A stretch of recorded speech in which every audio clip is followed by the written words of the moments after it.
중고등부 아이들과 함께 로마서를 함께 공부하고 있는 중에 있습니다. 로마서에 대한 설교를 하고 로마서를 가지고 반별로 성경 공부를 진행하고 있는데, 오늘로써 일단은 로마서를 마무리하게 되었습니다. 로마서의 주제는 우리가 잘 알고 있는 것 같이 우리의 구원은 오직 믿음으로 말미암는다는 것입니다. 그래서 로마서가 총 16장이 있는데 1장부터 11장까지는 우리가 어떻게 하면 구원을 얻게 되었는가에 대하여 이야기하고 있고요, 12장부터 16장까지는 구원 얻은 자가 어떠한 삶을 살아야만 될 것인가, 그리스도인다운 삶의 모습은 어떠한가에 대하여 기록되어져 있는 것이 로마서입니다. 근데 사도 바울이 이 로마서를 쓰면서 16장 가운데 3장을 걸쳐서 반복해서 이야기하고 있는 내용이 있습니다. 그것은 바로 9장부터 11장까지에 있는 내용인데, 바로 하나님께서 이스라엘 백성을 과연 버리셨는가? 하나님께서 과연 이스라엘 백성을 버리셨는가? 사도 바울이 끊임없이 변증하는 것이 그렇지 않다는 것입니다. 하나님께서 한번 택하신 당신의 백성인 이스라엘 민족을 버리실 리가 없다. 이 9장과 10장과 11장의 내용을 쓰면서 이 사도 바울이 자신의 동족이고 자신의 친족인 이스라엘 민족을 향한 애끓는 사랑, 간절한 마음을 우리는 읽을 수가 있습니다. 특별히 로마서 9장 3절을 보면, 나의 형제 곧 고륙의 친척을 위하여 내 자신이 저주를 받아 그리스도에게서 끊어질지라도 내가 원하는 바로라, 이렇게 기록하고 있습니다. 그리스도에게 끊어진다는 것이 얼마나 심각한 일인지에 대하여 사도 바울은 누구보다도 잘 알고 있는 사람이었습니다. 하지만 자신의 동족, 자신의 친척, 자신의 가족들이 예수 그리스도를 믿을 수만 있으면, 하나님 앞에 돌아올 수만 있으면, 나 하나쯤은 끊어진다 할지라도 하나님, 내가 이것을 소원합니다, 내가 원하는 바입니다, 이렇게 기록하고 있다는 것입니다. 우리도 동일하지 않습니까? 혹이나 우리 중에 먼저 예수 그리스도를 믿은 사람, 가족 중에 아무도 예수 그리스도를 믿지 않는데 가장 먼저 예수 그리스도를 믿은 사람이 있다면, 우리의 소원은 나의 부모, 나의 형제, 나의 자녀들이 예수 그리스도를 믿는 것일 것입니다. 왜냐하면 이 땅 가운데의 삶은 끝이 아니라 영원한 하나님의 나라가 있고, 그 하나님의 나라에 들어갈 수 있는 길은 오직 예수 그리스도를 믿는 것 외에는 방법이 없다는 것을 알기 때문에, 그래서 우리는 온갖 방법을 사용하여서 예수 그리스도의 복음을 전하기 위하여, 한 번이라도 교회에 데리고 오기 위하여 우리는 애를 쓰고 있다는 것입니다. 오늘 마가복음 6장을 보면 자신의 친척들과 자신의 고향 사람들을 향한 예수님의 간절한 마음을 우리는 읽을 수가 있습니다. 마가복음 6장 1절을 보면 이렇게 시작합니다. 예수께서 거기를 떠나사 고향으로 가시니라. 예수께서 이 고향으로 돌아가시는 것은 처음이 아닙니다. 사역 초기에도 예수님께서는 이 나사렛으로 가셨고 회당에서 말씀을 전하셨습니다. 누가복음 4장을 보면 예수님께서 회당에서 말씀을 전하셨는데 어떠한 반응이 있었습니까? 바로 그 고향 사람들이, 누구보다도 예수님을 잘 알고 있는 그 사람들이 예수님을 낭떠러지에 떨어뜨려 죽이려고 했습니다.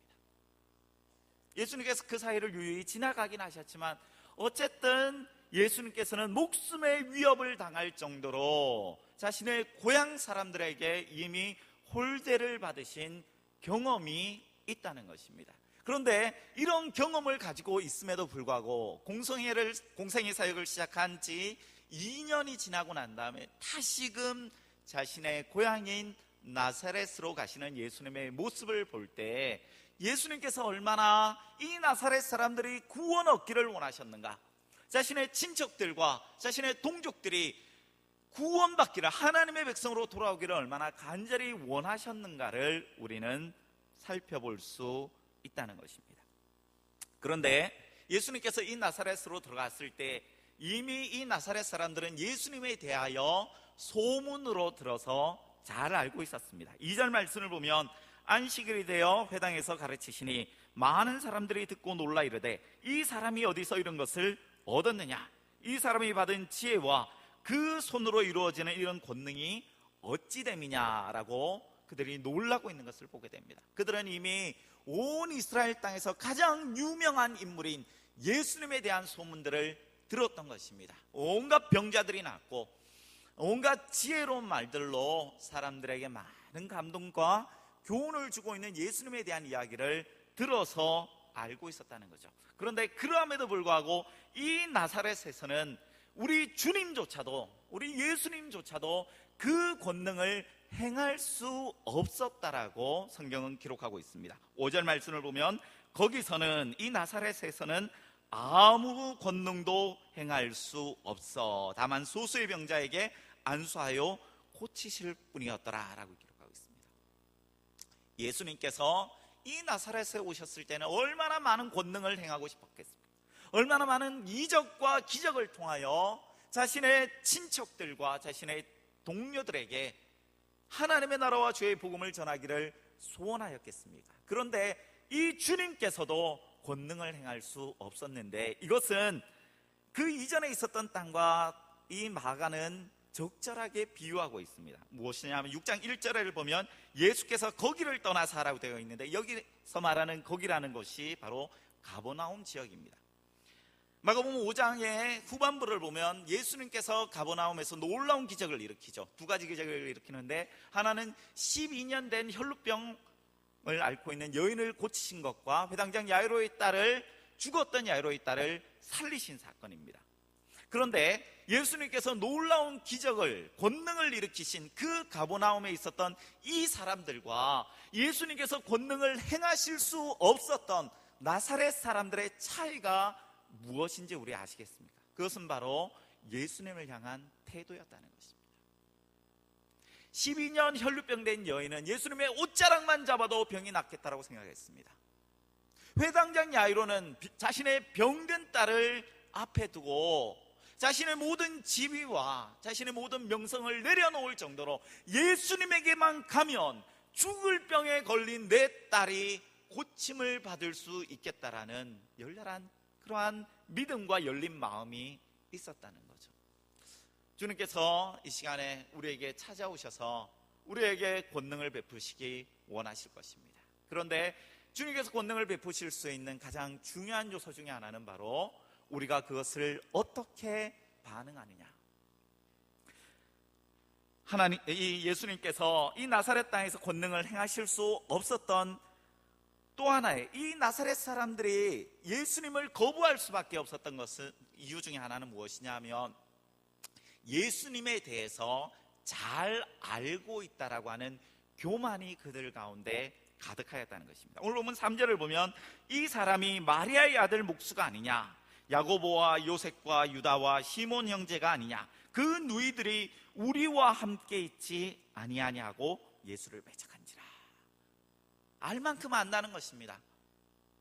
예수에 대해서 내가 아기 때부터 예수를 받고 그가 자라나는 것을 봤고 그의 형제들과 그의 어머니가 지금 우리와 함께 있지 아니하냐, 내가 그를 아는데 그는 그런 일을 행할 만한 사람이 아니다라고 하는 그들의 선입견과 그들의 생각이 예수님 앞에 나가는 것을 가로막고 있었다는 것입니다. 우리는 철저하게 주님 앞에 우리가 가지고 있는 모든 것들을 내어놓을 필요가 있습니다. 주님을 있는 모습 그대로 바라볼 수 있는 눈과 마음을 우리 주님께서 허락하시기를 우리는 항상 기도할 필요가 있다는 것입니다. 주님께서 이 나사렛에서 배척을 당하시고 난 다음에 주님께서 12제자를 2명씩 보내십니다. 오늘 말씀 제목과 같이 둘씩 보내시며, 오늘 말씀을 통하여 특별히 우리가 살펴보고 싶은 것은 왜 주님께서 하필 2명씩 짝지어서 보냈을까? 3명도 아니고 4명도 아니고 6명도 아니고 왜 2명씩 짝지어 보내셨는가? 우리는 몇 가지의 말씀을 통하여서 주님께서 왜 2명씩 짝지어 보내셨는가에 대해서 함께 은혜를 나누고자 합니다. 가장 먼저 예수님께서 이 2명씩 제자들을 짝지어 보내신 것은 이들은 단순히 각 총과 각 마을을 돌아다니면서 가르치는 것이 아니라 예수 그리스도의 증인이라는 것입니다. 예수 그리스도의 증인. 신명기 19장 15절을 보면 어떠한 사람이 범죄한 것이 발견되어지면 증인을 세워야 되는데 최소한의 증인은 2명이 필요합니다. 한 사람이 하는 증인은 그것은 증거로 채택될 수가 없다는 것입니다. 그래서 공적인 일에 반드시 증인으로 나서는 일은 2명 이상, 2명 혹은 3명이 증인으로 나서야지만 효력을 발휘한다는 것입니다. 예수님께서 2명씩 제자들을 쫙 지어 보내시면 너희가 가서 나를 증거하라는 것입니다. 너희는 증인이라는 것입니다. 너희들이 보고 듣고 깨닫고 경험한 모든 일들을, 이것을 알지 못하는 사람들에게 증거할 것을 요구하고 계신다는 것입니다. 두 번째로 예수님께서 2명씩을 보내신 것은 서로를 격려할 수 있는 최소한의 공동체가 2명이기 때문에 그러하다는 것입니다. 우리가 태국 메솥에서 사역을 하였습니다. 전체적으로 보면 굉장히 좀 힘들고 어려운 일정이었다라는 생각이 듭니다. 왜냐하면 오전에 한 곳, 오후에 한 곳 이동하면서 사역을 했기 때문에 한 곳에 가만히 있으면 이렇게 의료 장비나 이런 것들을 쫙 풀어놓고 계속 하면 되는데 점심 먹기 전에 풀어놨던 것들을 다 정리를 해야 되고 또 차를 타고 이동을 해서 또 새로운 곳에 가서 모든 것들을 세팅하고 사역을 했기 때문에 어찌 보면 조금씩 피곤하기도 하고 서로에게 손발이 맞지 않으면 짜증이 날 수도 있는데, 제가 7박 8일 일정을 보면서 서로를 향하여 불편한 말이나 좀 마음 상하는 말을 하는 경우를 본 적이 없습니다.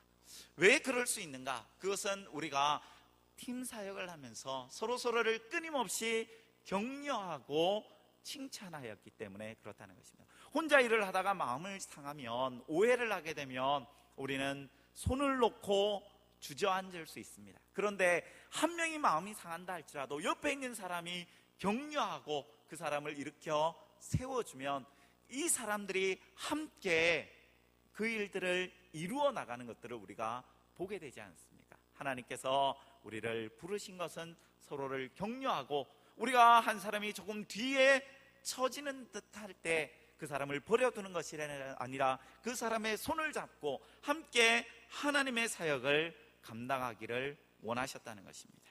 또 한 가지, 주님께서 2사람씩 짝을 지으신 것은 이 한 사람 한 사람의 인격적인 또 영적인 성숙함을 위하여 그렇다는 것입니다. 이 2사람을 어떻게 짝지었는지 잘 모르겠어요. 그런데 베드로와 안드레가 짝이 되었으면 어땠을까요? 좋았겠죠. 형제고 쭉 어릴 때부터 서로 보아왔기 때문에, 생업도 같이 했기 때문에 아마 일하기가 쉬웠을 것 같습니다. 야고보와 요한이 짝이 되었어도 아마 괜찮았을 것입니다. 물론 보아너게, 우레의 아들들 이런 있기 때문에 둘이 있었으면 많이 싸웠을지는 모르겠지만 어쨌든 형제이기 때문에 일들을 잘 하였겠죠. 그런데 만약에 시몬 베드로와 세리였던 마태가 짝이 된다고 생각해 보십시오. 시몬 베드로는 열심당원이었습니다. 시칼이라고 해서 가슴 속에 칼을 품고 다니는, 이 칼을 통해서라도 이스라엘의 독립을 이루고야 말겠다라고 할 정도로 열심히 있는 사람이었죠. 우리로 치면 독립군과 같은 사람이었습니다. 그에 반하면 세리 마태는 어떤 사람이죠? 친일 매국노죠. 동족들의 피를 빨아서 자신의 재산을 늘리는 사람들이 바로 세리 마태였습니다. 이 2사람이 짝이 되어서 동네를 돌아다닌다면 마태는 가슴이 쿵쾅쿵쾅 할 것입니다. 언제 베드로가 칼을 꺼낼지 모르겠다. 시몬 베드로도 한편 찝찝할 거죠. 예수님께서 왜 하필 이런 사람하고 나를 짝이 되게 하셨을까? 여러 사람들이 많이 있는데, 10명이나 되는 사람이 있는데 왜 하필 이 마태하고 짝이 되어서 이러한 불편함, 내가 저 사람의 과거를 아는데, 내가 제일 싫어하는 부류의 사람이 저 마태와 같은 사람인데 왜 나와 짝이 되게 하셨을까? 여러 가지 생각들이 있었을 것입니다.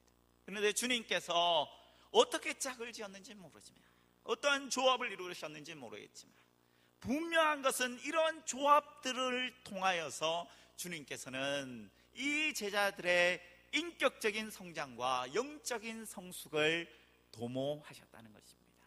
우리가 우리의 목장 가운데, 우리의 교회 가운데, 혹은 우리가 함께 신앙생활을 하는 사람들 가운데 100% 다 내 마음에 드는 사람들이 없을 수도 있습니다. 때로는 우리의 가운데 이 확신의 삶을 보면, 매일 영적 성장 가이드를 책을 보면 그런 사람을 샌드페이퍼라고 이야기해요. 이게 사포와 같은 사람. 주님께서 우리 교회 가운데 한 사람 한 사람씩 사포를 놔둔다는 거죠. 뭐죠? 나의 모난 부분을 갈아지게 하기 위해서. 그런 사람은 자기가 사포인지 모릅니다. 그런데 주님께서 그 사람들을 통하여서 그 사람뿐만 아니라 누구를 위하여? 우리를 위하여. 우리의 모난 부분들과 우리의 약한 부분들을 하나님께서 변화시키기 위하여 사용하신다는 것입니다. 주님께서 두 사람씩 짝을 져 보내심으로 말미암아서 예수 그리스도의 증인 되게 하시고 서로를 격려하게 하시며, 때로는 서로가 서로를 갈므로 말미암아, 서로가 부딪힘으로 말미암아 영적으로 또한 인격적으로 성숙하게 하여 주셨음을 우리는 보게 됩니다. 아마 7박 8일간의 우리의 일정들을 통하여서, 메소서의 사역들을 통하여서 또한 우리 가운데 하나님께서 원하시지 않는 모난 부분들이 분명히 갈아지는 부분들이 있었을 것이라 믿고요. 또 한 가지, 우리의 목장과 우리의 교회를 통하여서 하나님께서 우리의 모난 부분들을 갈아주서 하나님이 원하시는 그 모양대로 변화시켜 주시기를 우리 주님의 이름으로 축복합니다.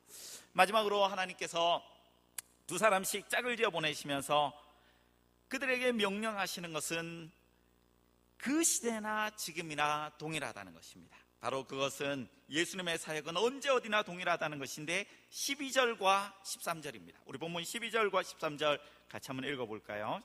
시작. 제자들이 나가서 회개하라 전파하고.